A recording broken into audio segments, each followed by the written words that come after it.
bird on a tree. I'm just sitting here. Bonsoir à tous, bienvenue sur Gwen TV dans la série Ordinaire et Extra. Nous accueillons à nouveau Xavier Perron, spécialiste anthropologue, le spécialiste des Maasai en France en tout cas. Bonsoir Xavier. Bonsoir Gwenaëlle. Bon, alors je t'avais déjà interviewé il y a presque 2 ans, je crois maintenant. Déjà, oui, ça passe vite. Ouais. Tu nous avais évidemment développé la sagesse Maasai, la spiritualité Maasai.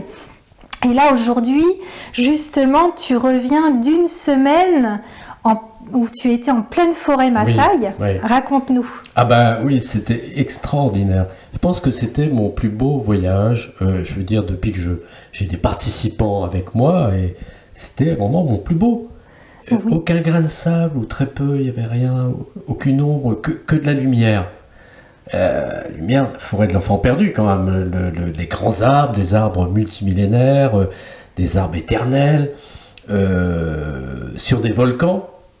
Donc, je veux dire, on était complètement portés.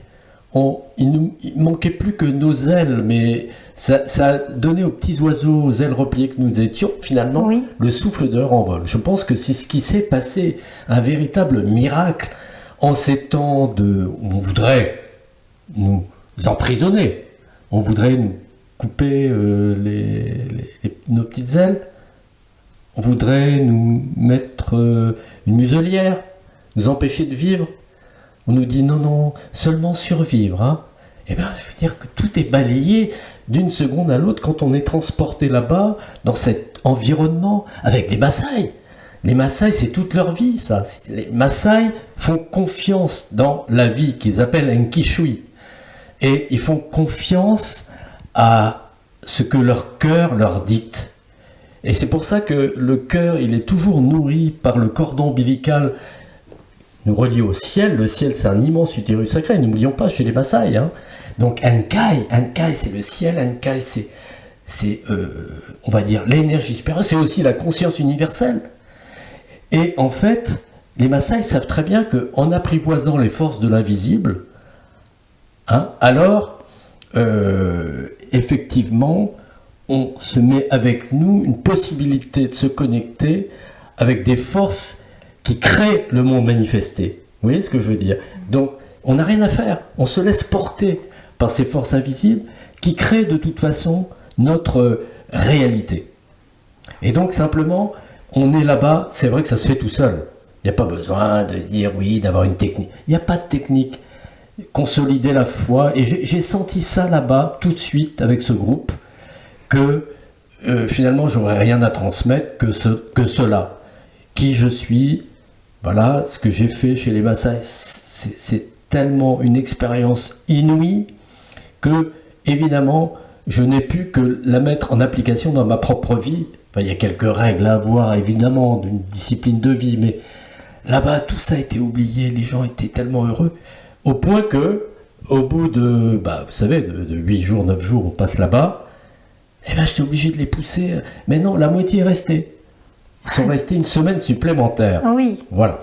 Juste pour continuer de profiter de cette ambiance. Ah oui, de cette ambiance, mais c'est une ambiance d'unité. Alors on parle souvent de l'unité, de la non-dualité, alors la dualité inséparable, mais ça se fait tout seul. Ils étaient dans l'unité avec leur cœur. Pour les Maasai, n'oublions pas que cœur Oltao, c'est le siège du bien. On a besoin de le dire en ce moment, de le vivre, que le bien existe. Oui. Ça existe, il n'y a pas que le mal, il n'y a pas que cette imposition de choses complètement illusoires. Il faut obéir aux lois cosmiques, aux lois célestes, ce que font les Maasai.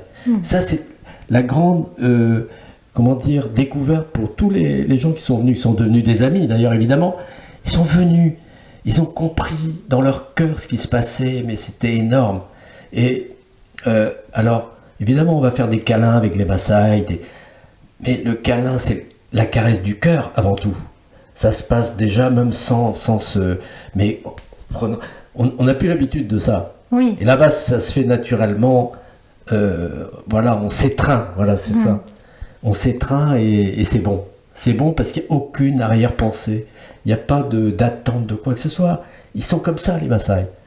Et nous, on est comme ça aussi. Mais il faut vraiment cette expérience pour le ressentir à nouveau. Parce qu'il y a tellement de couches qu'on nous a mises de force. Hein, et maintenant, il y a la muselière, il y a quoi d'autre? On nous impose des choses. Et on croit que en obéissant aux ordres, alors on va se libérer de... Mais ça va être pire. Parce que si vous obéissez, alors ils vous embêtent toujours plus, toujours plus. C'est comme ça que les dictatures commencent.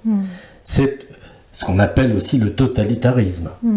Non, il faut retrouver son âme d'enfant, il faut retrouver son cœur, tout simplement, l'ouverture de son cœur, mais que c'est bon, que c'est bon. Et moi, j'invite tout le monde à faire un retour sur elle ou lui. Est-ce que c'est un retour sur quoi? Aux valeurs humaines fondamentales que sont l'humilité, le partage, la solidarité, la tendresse, la joie de vivre. Voilà, c'est ça que je voudrais dire à mes chers, j'allais dire compatriotes. Hein, c'est ça. Voilà. Et de ce fait, là, en cette période particulière, les 12 Français qui sont venus vivre cette expérience ont dû ressentir peut-être encore plus que d'habitude cet essentiel. Tout à fait, parce que je pense qu'il s'est passé, c'est à leur insu, bien sûr, c'est pas forcément conscient, mais ça s'est fait instantanément, c'est qu'ils ont contacté en eux la part d'inconnu, qu'ils ont en eux au plus profond d'eux-mêmes. Ça s'est fait tout seul, encore une fois. Cette part d'inconnu, n'oublions pas, c'est cette part d'inconnu qui est connectée à tout ce qui existe en nous. Donc vous voyez, donc cette partie divine en nous, qui est reliée à tout ce qui existe. Et ça, c'est formidable, parce que ça s'est fait dans une ambiance particulière. N'oublions pas que nous sommes chez les Maasai. Dans les années 30, il y a eu la Maasaitis, maladie d'amour pour les Maasai, et les Anglais qui avaient colonisé le pays Maasai, enfin le Kenya, ils ont créé une réserve, ils ont mis les Maasai dans une réserve, beaucoup de morts, hein, c'était très violent. Les Maasai qui sont pacifistes ont beaucoup souffert de ça, et donc il y avait un gouverneur, et les gouverneurs tombaient comme des mouches, les premiers gouverneurs atteints de la Maasaitis. C'était un autre virus, hein, alors c'était un virus extraordinaire pour ces Anglais, et qui avait une tâche quand même de gouvernance. Et non, ils préféraient aller vivre dans les villages, comme moi je l'ai fait évidemment quand j'avais 22-23 ans.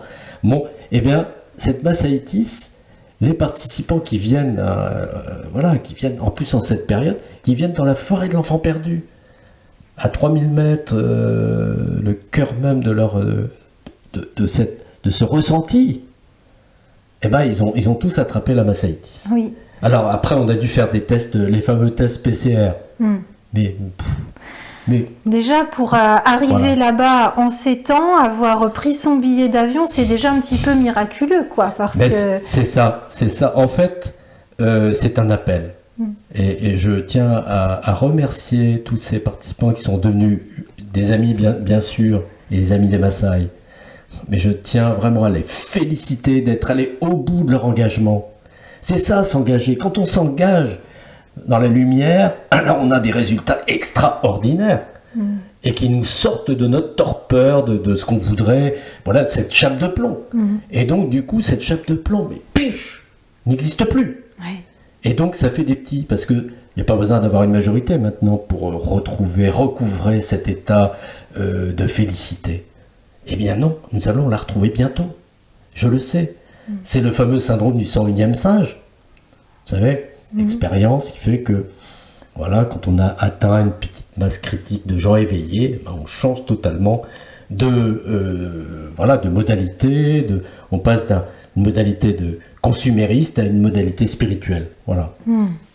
Ce serait formidable, mais si on y est pour bientôt, tu penses? Oui, j'ai contacté mon cœur et puis mes intuitions, parce que pour les Maasai, nous avons tous un Olmawai, un jumeau intérieur qui, en fait, est notre véritable être profond, qui nous dit exactement tout ce que nous devons savoir. Il faut savoir simplement l'écouter, faire silence plusieurs fois par jour, aller contacter les arbres, par exemple, et là, votre Olmawai va s'éveiller, vous révéler des tas de choses très importantes.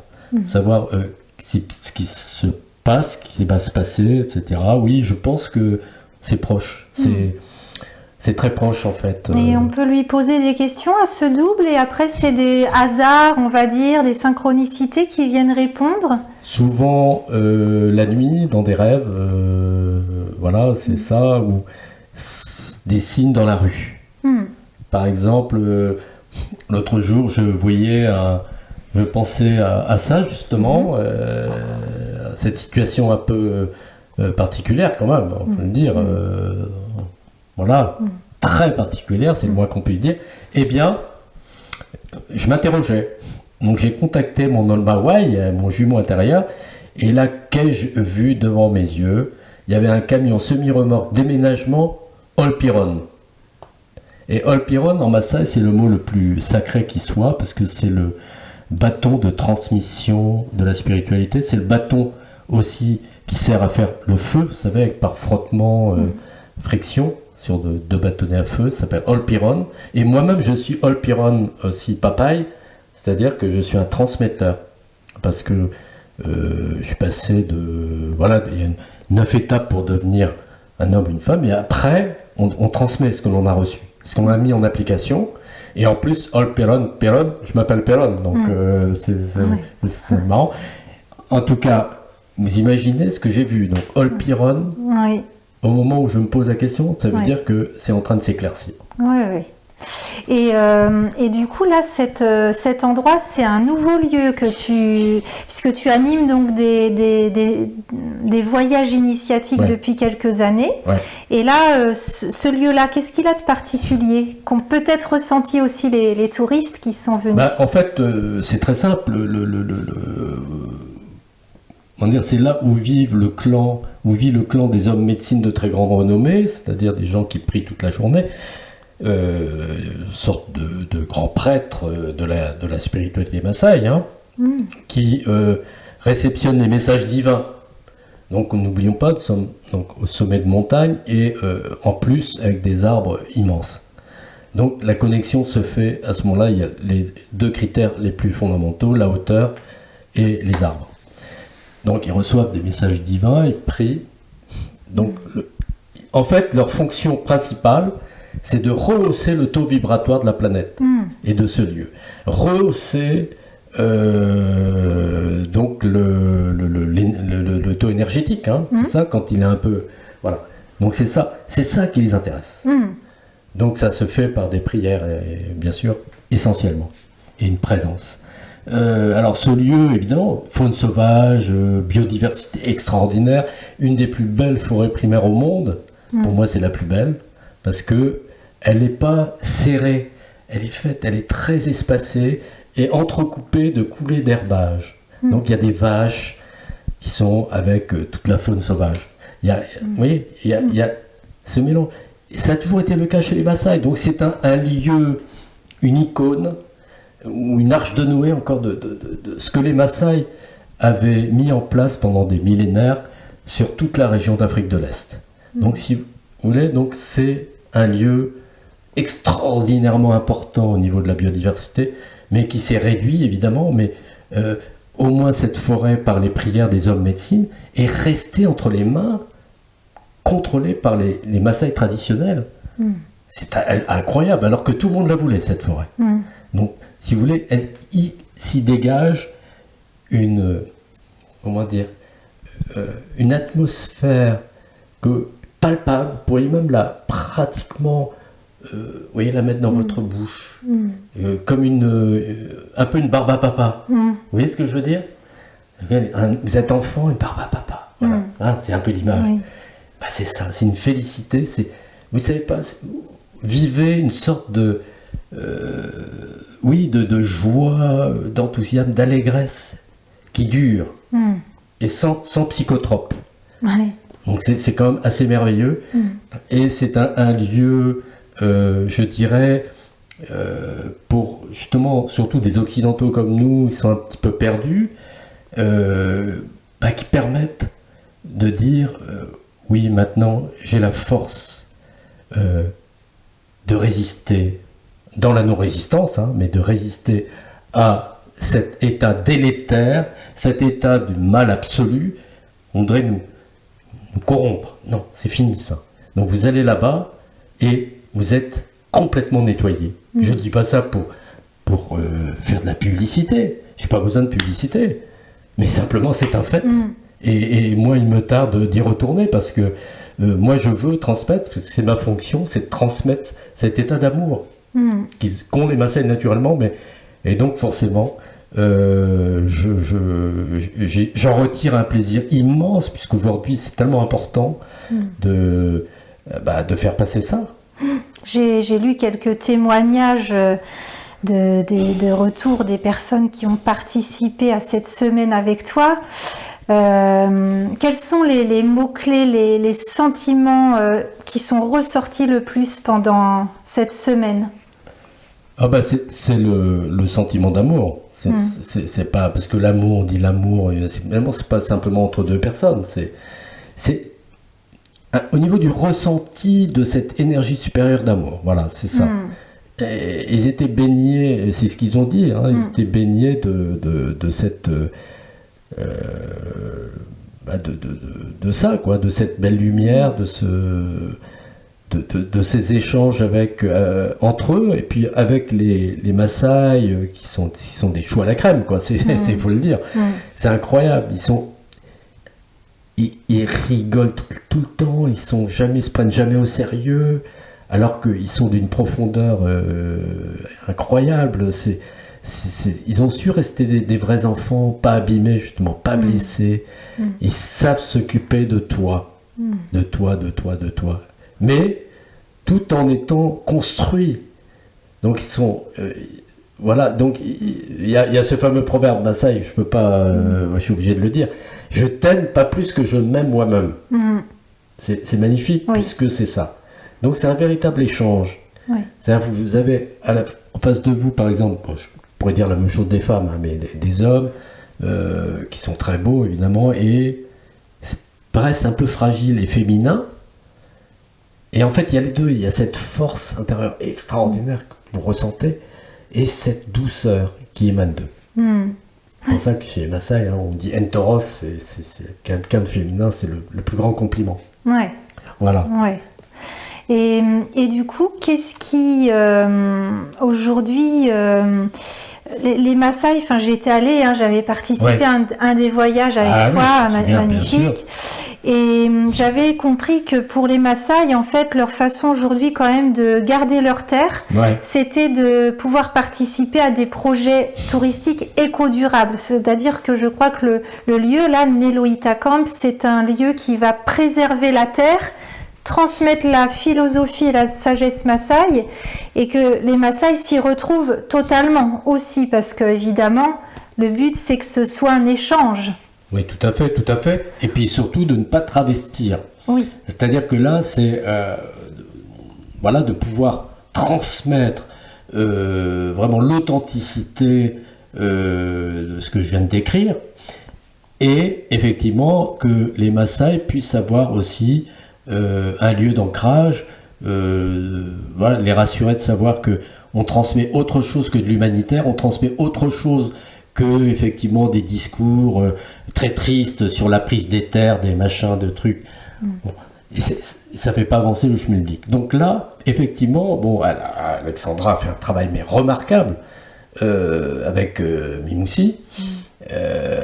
Alexandra, on a fait ces voyages pendant 5 ans, mais là c'est un nouveau projet, puisque carrément Alexandra avec les Maasai ont fait ce village extraordinaire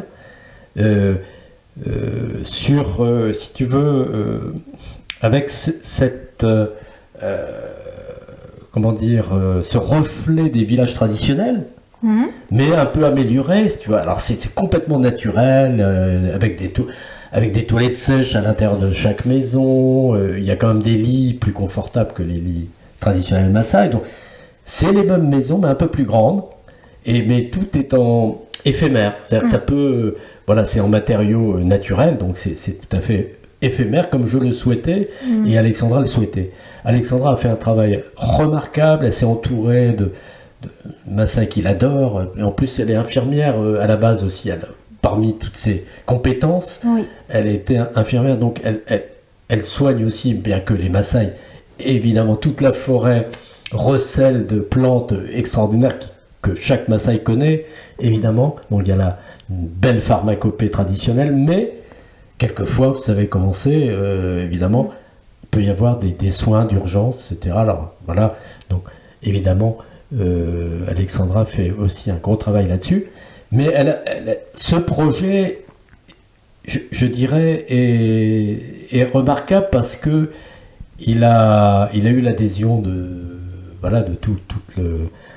tout ce lieu et des anciens, et de toutes les générations en fait. Ouais. Les femmes, les hommes, tout le monde l'adore. Et donc,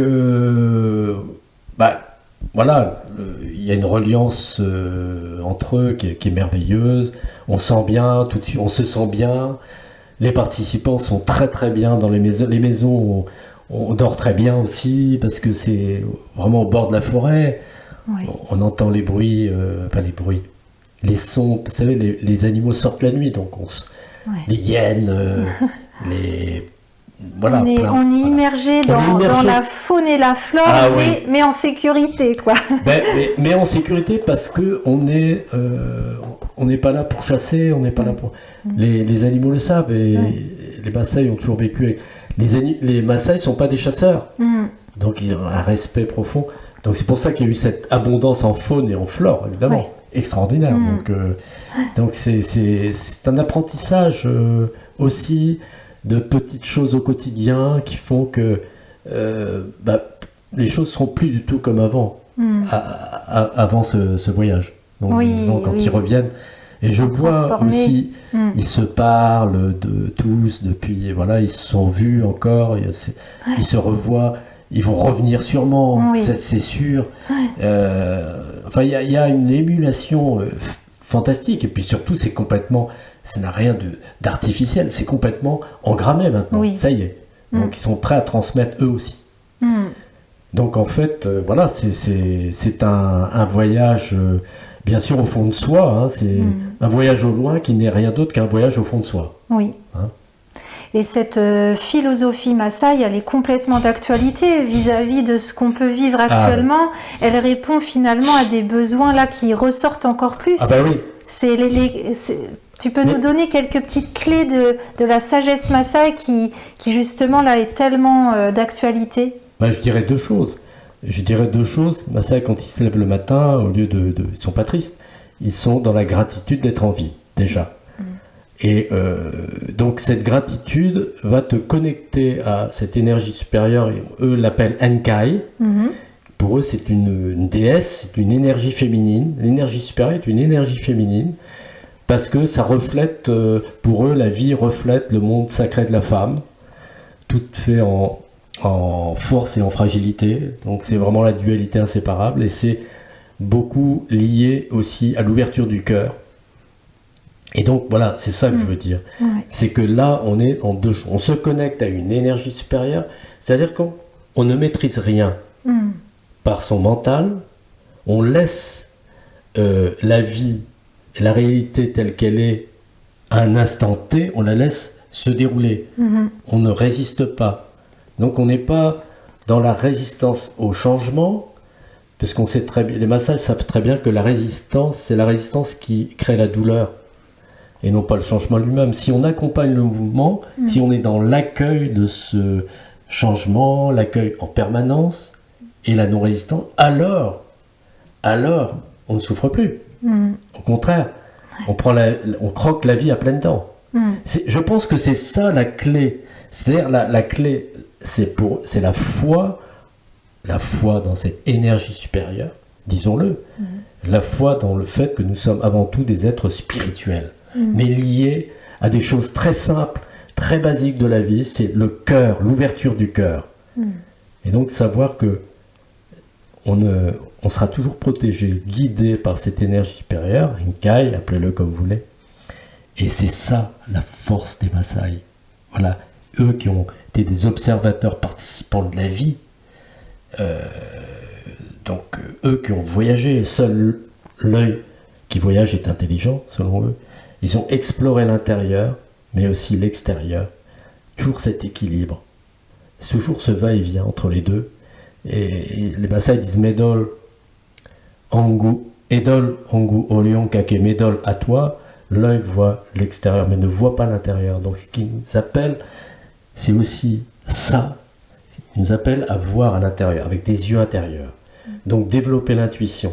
Et l'intuition se développe à partir du moment où on fait silence plusieurs fois par jour. On se pose, on médite. Mais des méditations très simples, hein, c'est, voilà, on essaye de caresser un arbre, on lui parle. Et tout va bien. Parce que si vous prenez comme ça quelques minutes, vous respirez bien par le ventre, etc. Vous visualisez des choses très simples, le cordon ombilical, ossotoise très important, qui nourrit les battements de vos cœurs, bah, tout va bien.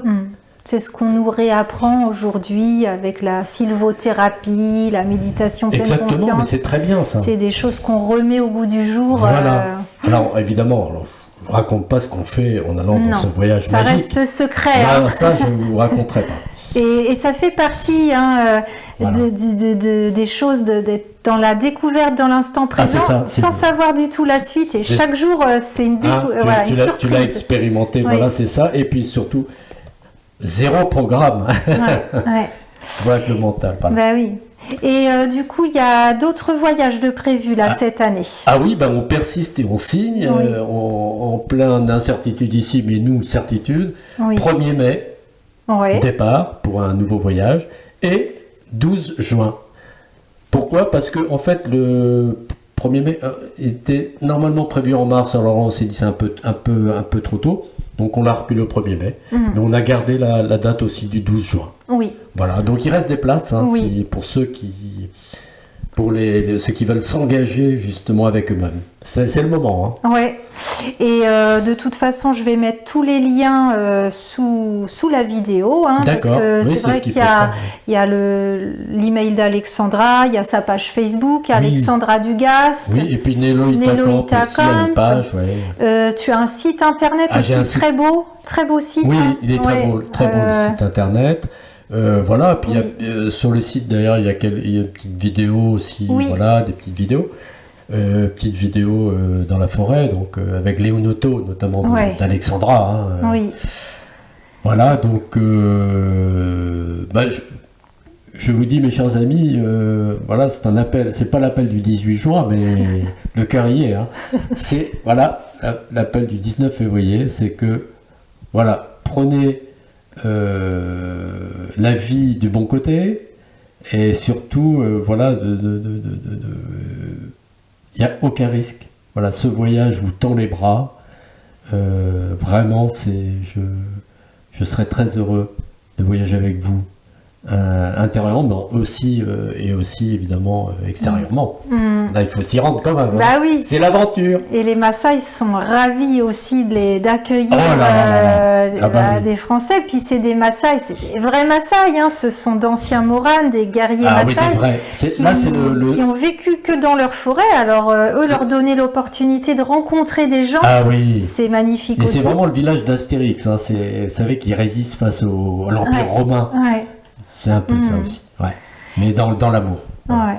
Et je crois que tu as d'autres actualités en ces jours-ci. Là, il y a quelque chose qui se profile aussi, un livre. Ah ben, juste, oui, alors faut pas trop dévoiler, mais Oui. il sortira en juin. D'accord. Normalement. Enfin, c'est ce que notre éditeur, parce que c'est pas un livre que j'ai écrit, en fait, j'ai écrit avec Alexandra. Oui. Ah ah, c'est un livre que nous avons écrit tous les deux, et d'ailleurs, c'est beaucoup calquant, enfin, si on peut dire, enfin, en tout cas, très influencé par la vie d'Alexandra. Voilà, c'est une infirmière, hygiéniste. Alors, je vous dis pas, c'était bon, un pur hasard, hein, parce que on l'a écrit avant, enfin, on l'a commencé avant ce qui s'est passé, donc voilà, l'histoire, c'était simplement, voilà, rejoint un peu l'histoire d'Alexandra, mais c'est une femme qui décide de se transformer en changeant des toutes petites choses dans son quotidien, et le titre sera 24 heures pour changer sa vie. Wow. Et donc on comprend bien, c'est un magnifique roman d'amour, J'ai des frissons rien d'en parler, c'était magnifique. Et avec Alexandra, on a pu l'écrire tous les deux, fluide, vraiment, on peut dire d'un seul jet. C'était extraordinaire. Et vraiment, waouh. Et tu as trouvé un éditeur, conquis d'emblée. Ah mais conquis, mais je envoie, si tu veux, c'est comme quand tu as une touche à la pêche. Ouais. Tu vois bien, là, tu lances, hop, tu as une touche. Et là, j'ai envoyé sur Internet le manuscrit, hein, au nom de nous deux, évidemment, Alexandra étant déjà partie au Kenya. Et 2 jours plus tard, coup de téléphone, il voulait nous rencontrer. Enfin, j'y suis allé seul, évidemment, parce qu'Alexandra était au Kenya, mais ça a été immédiat. Et une histoire d'amour avec cet éditeur aussi, enfin, amour au sens énergétique, hein, une histoire... ça a tout de suite fait, quoi, parce que donc c'est assez excitant. Hein, donc là, il va être quand disponible dans toutes les librairies? Ah bah oui, bien sûr, mais normalement il sortira avant l'été, en courant juin, je pense. D'accord. Mais de toute façon, je vous tiendrai au courant, et puis voilà. Et puis on se reverra peut-être à ce moment-là avec la sortie je pense. de ce... C'est un roman. C'est un roman, initiatique, roman d'amour initiatique. Alors, ce qu'on appelle un roman feel good. Feel good. C'est ce qu'il nous faut en ce moment. Voilà, exactement. Surtout pour prendre l'avion pour aller chez les Maasai. Voilà, exactement. Bon, bah super. Bon, merci beaucoup de nous avoir témoigné de ce retour en direct. Très enthousiaste. Et puis, ça fait du bien de voyager, de prendre cette bouffée d'oxygène par ton témoignage et puis les témoignages des premiers visiteurs aussi qu'on trouve sur le mur de Neloïta Camp. Une petite chose à ajouter peut-être ? Non, je dirais simplement que je vous aime tous et toutes, mais simplement choisissez bien aujourd'hui parce que voilà, il y a plein de choses nouvelles, il y a des choses qui évidemment sont bouleversantes, voilà, qui vont sûrement émerger, être révélées, etc. Et en tout cas, c'est un moment très particulier que je suis très heureux de vivre parce que vraiment, il va se passer des choses, c'est évident. Un nouveau monde, un nouveau beau monde. Que j'appelle de mes voeux, mais je sais qu'il est déjà là. Donc voilà. Bon, parfait. On va rester là-dessus. Voilà, merci Gwenaëlle. Merci à toi. Merci beaucoup. À très bientôt. À très bientôt. On vous souhaite une bonne continuation. À très bientôt sur Gwem TV et avec Xavier Perron.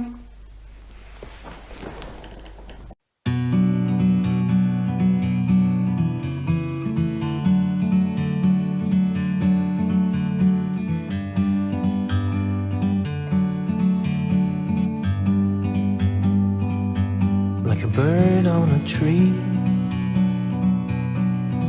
I'm just sitting